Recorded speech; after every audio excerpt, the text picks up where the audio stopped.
सियावर रामचंद्र की जय।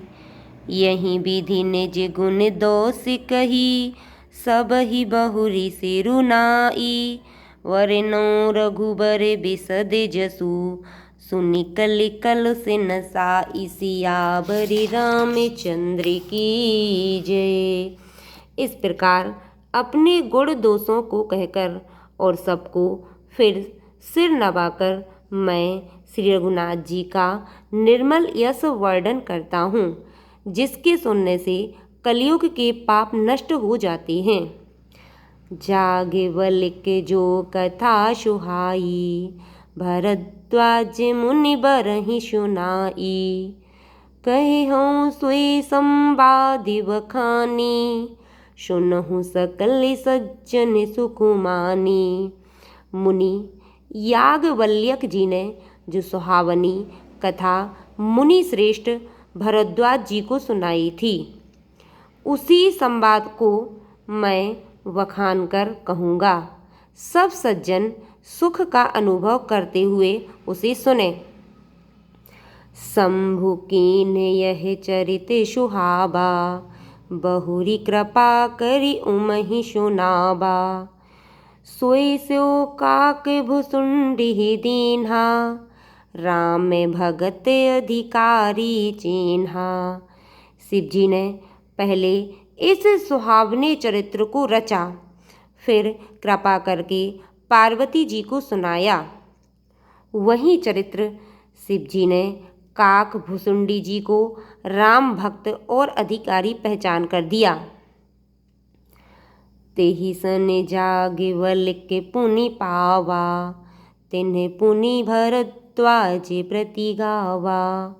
ते श्रोता वक्ता सुमशीला, सब दरसी जानहि हरि लीला।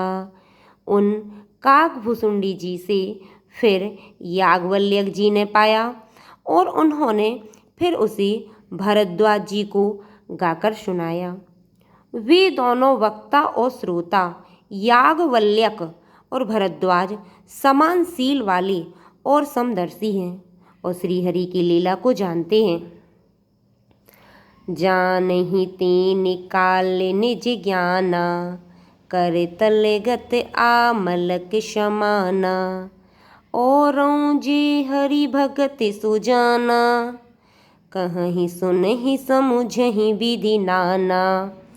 वे अपने ज्ञान से तीनों कालों की बातों को हथेली पर रखे हुए आंवले के समान प्रत्यक्ष जानते हैं, और भी जो सुजान भगवान की लीलाओं का रहस्य जानने वाले हरि भक्त हैं, वे इस चरित्र को नाना प्रकार से कहते सुनते और समझते हैं।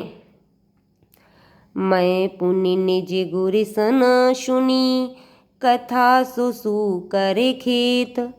समुझि नहीं तसी बालपन, तब अति रहु अचेत। सियावर रामचंद्र की जय। फिर वही कथा मैंने वराह क्षेत्र में अपने गुरुजी से सुनी, परंतु उस समय मैं लड़कपन के कारण बहुत बेसमझ था, इससे उसको उस प्रकार अच्छी तरह समझा नहीं। श्रोता वक्ता ज्ञान निधि, कथा राम कई गूढ़।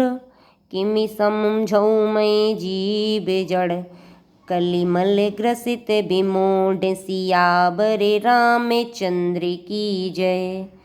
श्री राम जी की गुण कथा के वक्ता कहने वाले और श्रोता सुनने वाले दोनों ज्ञान के खजाने पूरे ज्ञानी होते हैं।